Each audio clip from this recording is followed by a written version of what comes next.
even worth repeating at this time, and whether he's setting the stage for a conversation that's not necessary at this time. This morning is part of the conversation because today is Founders Day, a day dedicated to all founders. Of course, I mean, it's also 4th of August. We know 4th of August is when the UGCC was established, and a lot more activity are happening throughout our history on this particular day.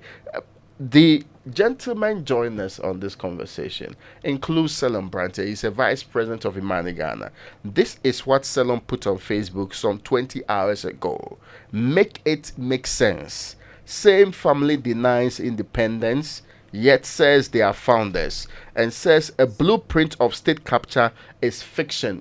Good morning, Selon. I hope you are doing well this morning. Good morning, Raymond. I'm fine. I mean, let's get a background to this. We all listen to the president, but what prompted this commentary from you? Well, I think that for some of us, and yes, I think we've been seeing some kind of subtle attempt at revisionism in some way or the other, and some attempts to elevate members of a family and their contribution to Ghana statehood more than it should be or what we believe it should be. And our history suggests that whilst some people played a very significant role, there are others who actually put in way much more and achieved much more, which wouldn't have been done. The likes of Kwame Nkrumah, for example, put much more into what is now currently Ghana, much more than the president and some of his associates are trying to make it to be. And we believe that it is not right because we have to recognize the greatness of the man Nkrumah and how much work he put in. Although, yes, others contributed, and like the president rightly said, I mean, you could take it even from the days of lawyer John Mensah Saba, who had to travel to the UK to protect the rights of us, the Aborigines or the citizens or the natives of Ghana, to our land and not put it under the crown, all the way down to the likes of J.E.K. Hayford and the rest with their ARPS, as well as what they try to do across West Africa to spin up, or what do you call it, revitalize nationalism. Exactly 100 years ago, around this time, they were very instrumental. And then the likes of scholars like J.B. Dankwa and the rest took over the mantle and then tried to push that agenda forward. But if we are talking about the Republic, so a lot of the argument has been that, okay, there was a concept of Ghana by first prophet by J.B. Anaman in 1896 or so, if the historians, I am not a student of history. But if the historians are right, I think that was the first time it was a prophet. And J.B. Dankwa sparked up the debate in 1928 with the suggestion initially of Akan land, and then later Akan land, and then eventually Ghana land, and then settling on Ghana. But the Republic of Ghana as we know it was directly because of the actions of Dr. Kwame Nkrumah, who was acting or advocating for self-government now, which J.B. Dankwa himself opposed and the UGCC opposed, and then which led to the 1951 election. And let's note that this is a very significant election because that was what triggered all the work that was done to ensure that there was a Republic of Ghana. The initial plan by UGCC and J.B. Dankwa and the rest was for some kind of loose federation or a pure independence of different aspects of what was then the colonial administration of Gold Coast, where all the assets and liabilities would be divided up and all those states would be independent. But Kwame Nkrumah wanted self-government for the full colony Gold Coast as a single entity, as a united entity. And that is what he fought for, if my history or what I've read is right. And that was what was sent to the Parliament of London and then ratified, to create the 1951 Constitution that made Kwame Nkrumah the leader of government business. And therefore, if you want to understand what the Republic of Ghana is, as a republic, as a constitutional a republic with a recognized constitution, then Kwame Nkrumah was it. And then note that in 1951, that was the first time in Africa that an election was done with universal suffrage. That is, all eligible adults participating in the voting, which the likes of UGCC and the rest, they opposed because they wanted a certain elite to only be the ones to make decisions for the rest of the 4 to 5 million people in Ghana at the time. But it was Kwame Nkrumah who decided that no, the elections must be done via universal adult suffrage. And that was what happened. And the CPP won. And J.B. Dankwa himself lost in his own seat in Chebi. And then that eventually led to the dissolution of the UGCC in 1952, and then put them into the what do you call it, the annals of history, and then out of which other movements like the NLM, etc., came on. So if we are saying the Republic of Ghana, as we know it right now, Kwame Nkrumah is the one who basically fought for that entity to exist, together with the CPP or his allies in the CPP and the people of Ghana at that time. So while a lot of work had been done by others, I believe that trying to displace the influence of Nkrumah and his activity, and note that even when the elections were being done, he had been jailed. He was in jail. Yet he won. So if this is a man so powerful that even in jail he's able to win a whole national election, we have to put him in the right pedestal. That is what I believe, personally. The argument is that we are clutching at straws in this particular engagement. In all fairness, who even defines who a founder is anyway? You have enumerated the things that others did and Nkrumah also participated in. What then qualifies him to wear the tag? And I think the main contention, if you strip it of all the other things the president has said, is that he will not accept the view or the notion that there was an individual who founded Ghana. Is there indeed a problem with holding that view? It is his right to hold that view. And probably, he might have some historical perspective that I don't. But what has been reported, there was only one person who triggered the advocacy for self-government now, not self-government in the future possible time. Okay. There was one person who triggered that argument. There was one person who was sent to jail for that argument. There was that one person who triggered a whole national response that pushed the colonial administration to actually grant us that self-government now, not in some future time, not through some deliberations or anything. He said we wanted it now. He took the action. He walked the he talked the talk. Others didn't. Others actually wrote and they were saying that this man was saying nonsense. People who should have gathered around him didn't. And now you want them to also share in that glory for opposing him or for what? And that is what we should clearly understand. History is history. People have done those actions and they've been recorded. Let's not try to change what is there to satisfy somebody's filial family reputation or whatever it may be. What it is what it is. He advocated for self-government now. If probably he hadn't done that, would have dragged the issue, and Ghana wouldn't have been a republic in 1960. Ghana would have not been a fully constitutional republic in 1960. So this action is the beginning or the watershed of the final step of what we call the nation Ghana. And note that before that, it could have been very, very possible. And later yesterday night, I even put up a map of what would have been if Kwame Nkrumah had not come in at the time he came in. It's would have not subject, been yes, it would have been 3 or 4 separate countries. That's a subject I intend exploring going forward. I mean, I saw the divisions you had put out there, but let me bring in Kwame Sapon-Siedu now. He's a Democracy and Development Fellow at the CDD Ghana. Kwame joins us now because Kwame is actively involved, just like Selam, in this particular debate on social media, in the back and forth on this particular matter. And perhaps 16 or 18 hours ago, Kwame wrote, your actions and inactions contributed to the overthrow of Nkrumah. His books were banned and banned.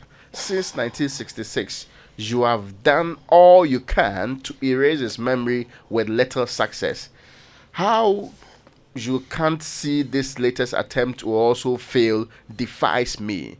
Apocrypha, it has been a long time since I heard that. Apocrypha writers, please continue. You have up to January 6th, 2025 to achieve your pre independence aim. I wish you luck. But if the scorn you are attracting is anything to go by, you are better off. Hubris comes before the fall. I thought this was just a message for Founders Day. How is all of the connections you are drawing to this possible, Kwame? Well, thank you, Raymond. You see, life is about history, and I'm glad Senom has put a lot of the historical facts out. For me, these things are clear. Ghana's independence didn't happen by chance. Ghana's independence was debated, and it was debated in the British Parliament. And in the British Parliament, there are records. And so when some of these debates started, the first thing I decided to do was to go and look for the Parliamentary Hansard, which is a record of the debate that was had at the time Ghana's independence was being discussed. And I'll read you an excerpt because I've put it on social media, so I'll read it to you.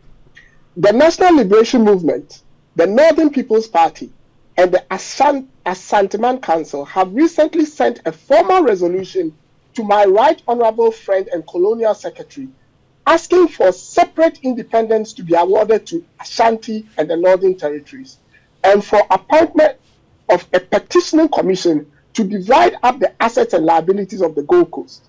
The bill, which was discussed today, is in itself evidence of the intention of Her Majesty's government to proceed with granting of independence to the country as a whole. So this is my basic argument. You sent a resolution to the parliament, the colonial parliament, for the Gold Coast to be dismembered. Clearly, this is a record I've read to you, and it's there. All of you can go and read it on my Facebook wall. If the Gold Coast had been dismembered, the Ghana as we have it today would never have existed. How can you be a founder of something you wanted dismembered? That's my first question. You wanted the thing dismembered. You sent a resolution which was rejected. How can you be the founder? So I've gone on to ask, and that is where the apocryphal phrase I'm using comes from. I've gone on to use the analogy of Solomon. When two ladies were fighting over a living baby because one had lost their baby. And one of the women said, Solomon said, I'll split the baby into two and give you half. One of the women told Solomon, go ahead and do it. The other then said, no, let this baby live, even if I'm going to lose it. Then when that baby grows up, you turn around and say, I was the baby's protector. The person who wanted the baby dismembered, who wanted to see the baby dead, then finds out when the baby has grown up and says, I was the protector. That is alternate history, because the baby would have been dead and there would have been no Ghana. And that is the narrative I'm trying to correct. And I'm not going anywhere. Look, and Salam has put it out as well. If you go forward to read from Essence from the Akim Ebuakwa Handbook, 1928 by J.B. Dankwa, he clearly states the preferred name as Akan land. He even talks about the geographical demarcation. That is also available. That is the point I am making, that don't let us write Apocrypha or the 6th and 7th book of Moses. People have been trying to write these books since the inception of the Bible, but they've never managed to get their way into the Bible. That is what the apocryphal writers of Ghana would achieve. They started since 1966, they've not achieved it. And as long as these documents, that now the trajectory of Ghana's history, still sit in the Parliament of the United Kingdom, some of us are going to continue putting the debates as per the Hansard out to debunk some of these things because they are just wrong. And that's my position, Raymond. In all fairness, the president, and I did not hear him categorically say that Joseph Boache Kwame Chiche Dankwa is the founder of Ghana. The No. president. That's not the Yes. point, Raymond, I'm making. Yes, I'm The saying point that. I am making is Yes, Kwame. as at 1951. Let me Yeah. clarify before you continue, because I don't want this to become a bone of contention. Yeah. As at 1951, as per the Hansard, if the petition of the NLM, the Asanteman Council, and the Northern People's Party had been upheld, no country called Ghana would have existed. The alternative option was what Kwame Nkrumah put across as a unitary state. And as long as that was what the colonial masters upheld, no one else but the person who put it forward can be seen as the founder. That's the point I'm making. I get your point, except that where I think the president is coming from is that others have contributed in varied ways and means. Others have done things prior to, and there's been reference to the Kisili Hayfalls, to the John Mensah Sabas. All of them contributed prior to. In fact, the reference has also been made to the likes of boycotting Nkrumah, Bonnie and Co. Massive contributions to the fight towards independence of the republic. So we cannot encapsulate Ghana's entire independence and make it look like a sole individual's project. That is, regardless of how outstanding the person's contribution is, I suspect that is the argument of the president. Okay. Let me. You see, I'm a scientist predominantly, but I'm also a wide reader of history. I'll take you to other countries. I guess you are aware of the Sahrawi Arab Democratic Republic in Morocco, what used to be called Western Sahara. I guess you are aware of Algeria, and you are aware of independence from France. In every country in this world, there have been people who have contributed to the liberation of the people, and we must not take that away from them. I don't think that is the substance of the conversation I am having. My conversation is the entity called Ghana. If you tell me that people contributed to our liberation from colonialism, I agree. 100%. And their efforts should not be disparaged. What I'm saying is their contribution was to our liberation, but to the formation of the country Ghana as we see it today. That was Kwame Nkrumah's thinking. And we cannot take that away from him, because it's clearly stated in the Hansard. The others fought, yes, we all wanted Sergeant Adjete and Oko, they all wanted us, but even then, as at 1951, there were two schools of thought. Should we do it immediately, or should we do it in a graduated way, dividing the pie of Gold Coast in a particular formula? I can also show you documentation and letters where Kwame Nkrumah's idea of a unitary state and independence now was called a criminal conspiracy. Who writes a letter saying that something is a criminal conspiracy and turns around to say, I am the founder of the criminal conspiracy? Yeah, Kojo read that letter earlier. Yes, that's the JB Dankwa letter. So how you see, that's the point I'm making. Who writes a letter saying something is a criminal conspiracy, and years later, isn't that apocryphal? Look, we are not going to allow anyone to rewrite Ghana's version of history, because all these documents exist. That's why I use the analogy of the baby in the presence of Solomon. You claim something is criminal, but now that it's succeeded, you claim credit for it. What cognitive dissonance? Now, let me bring in Selom, because you did mention the alternate reality that Selom had created and the proposals, counter proposals that were on the table as around independence. So, Selom, you said it's 1951 and Nkrumah, instead of winning the election, loses the election to UGCC. Take it up from there. What would have happened? That means that the self-governance agenda, which means that wouldn't be the order of the day. So we would go to the British Parliament with an alternate proposal, and that would have been what J.B. Dankwa in his writings would have proposed, which would have made the whole of Asante Mine, as we know it right now, as per how it was defined as a Asante Confederacy, I think somewhere in 1935 or so, when the British colonialists made some documentation on that. That would have been the boundaries of the Asante kingdom, and then that would have been its own country. Now, north of that, what we call the Northern Territories, it would have been absurd to call a country Northern Territories, so they would have probably had another name for it, maybe English Upper Volta, just for situational or for contextual purposes. And then would have had the actual Gold Coast being the whole of southern Ghana, all the way up to Keta and the rest of it. And that would have actually been the Gold Coast that maybe somebody would have decided to call Ghana or still call the Gold Coast because it would have been situated by the coast. And then you have that long strip of the English side of Transvolta Togoland, as it was known then. And if they had their own plebiscite, if they had to, because they were under UN's protection around 1951, if this alternate proposal had UGCC and JB Dankwa in the lead, they would either have probably joined Togo and become part of French Togo, or there would have been an independent English-speaking Togoland, just like how we have Cameroon being partly French and partly English. Or it would have been like how Tanzania, which was also a German colony, became English at a certain point. So those are things that we all tend to forget. And that would have meant that possibly the South government would have waited until that wave of independence that happened in the early 60s all across Africa happened.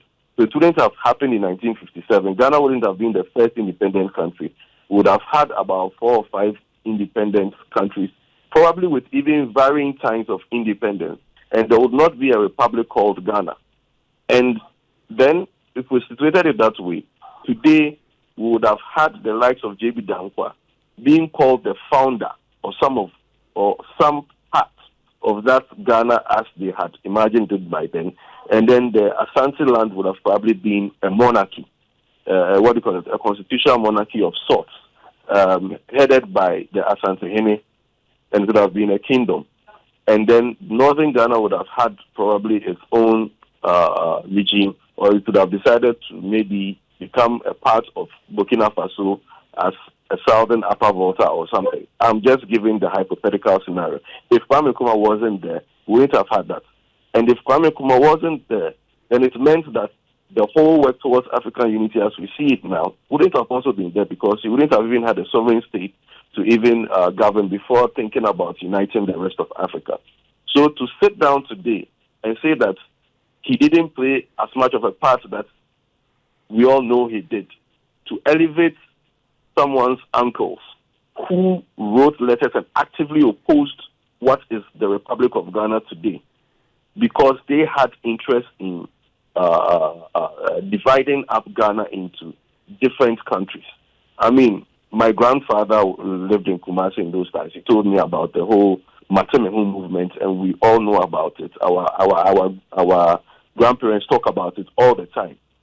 Let's not forget that it was there, and let's not forget that part of history. And today, whitewash it and say that all of these people. Yes, the Mongolian Empire was there as a small kingdom, but it was Genghis Khan who decided to create the hordes and build that empire into something that lasted into a dynasty.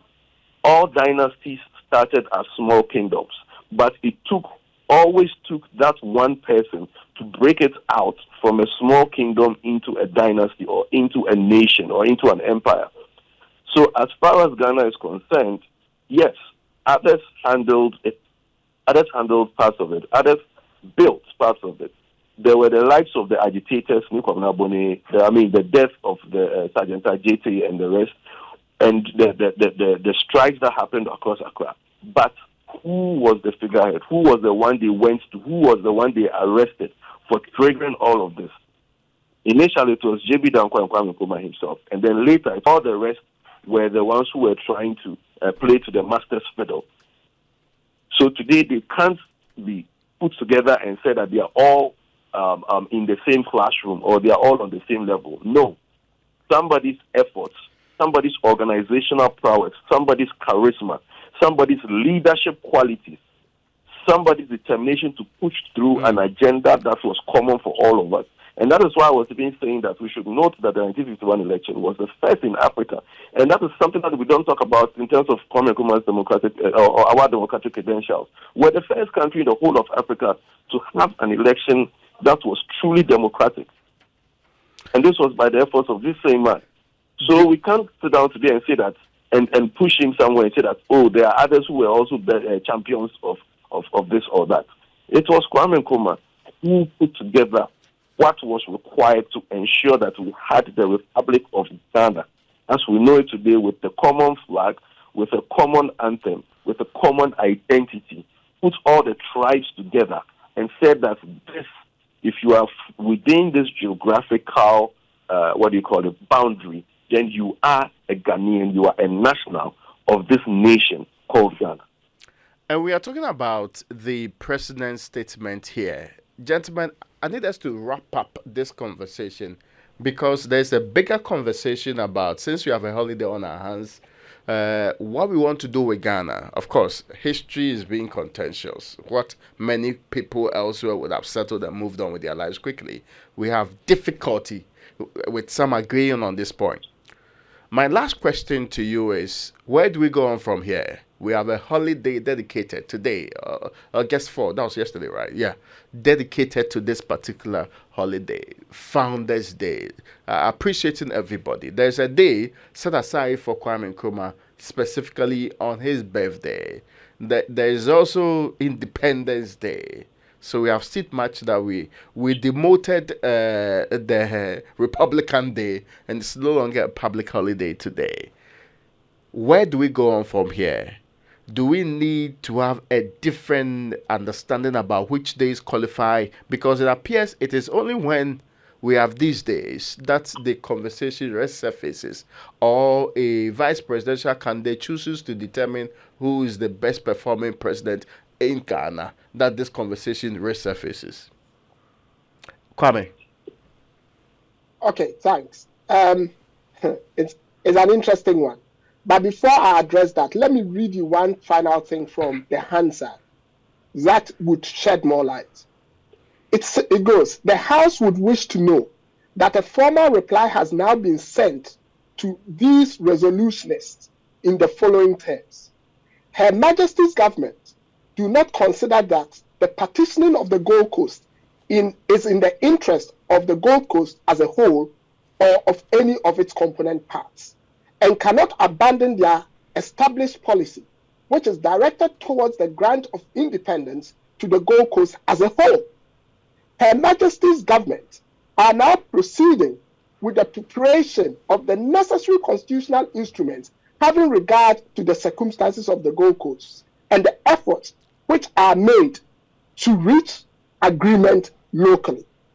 The granting of independence of the Gold Coast is an act of goodwill which Her Majesty's government's trust would be received by the people of Gold Coast in the spirit of responsibility and will command the respect of the world.